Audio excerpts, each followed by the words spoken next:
నిర్మల్ జిల్లా బాసర వద్ద గోదావరి నది ఉధృతంగా ప్రవహిస్తుంది. ఎగువన కురుస్తున్న భారీ వర్షాల వల్ల గోదావరి నదిలోకి భారీగా వరద నీరు వచ్చి చేరుతుంది. దేవస్థానం నుంచి గోదావరి నదికి వెళ్లే రోడ్డు మార్గం పూర్తిగా జల దిగ్బంధంలో చిక్కుకుంది. దీంతో అధికారులు భక్తులను నదిలో పుణ్య స్నానాలకు అనుమతి నిరాకరించారు. అలాగే స్నాన ఘట్టాల వద్ద పోలీసులు బారికేడ్లు ఏర్పాటు చేశారు.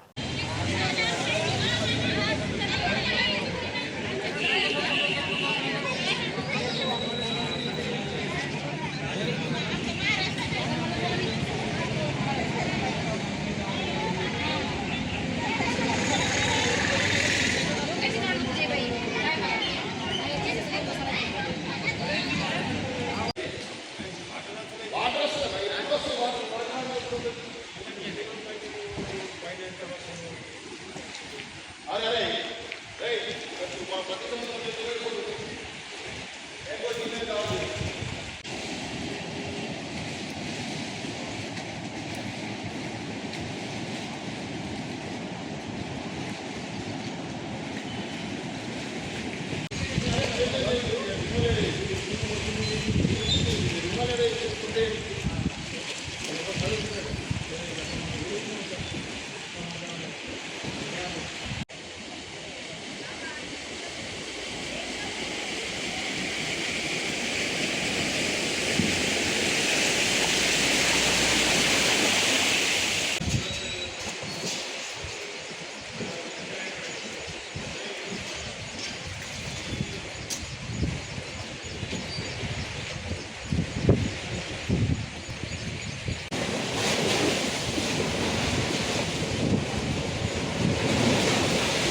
don't know.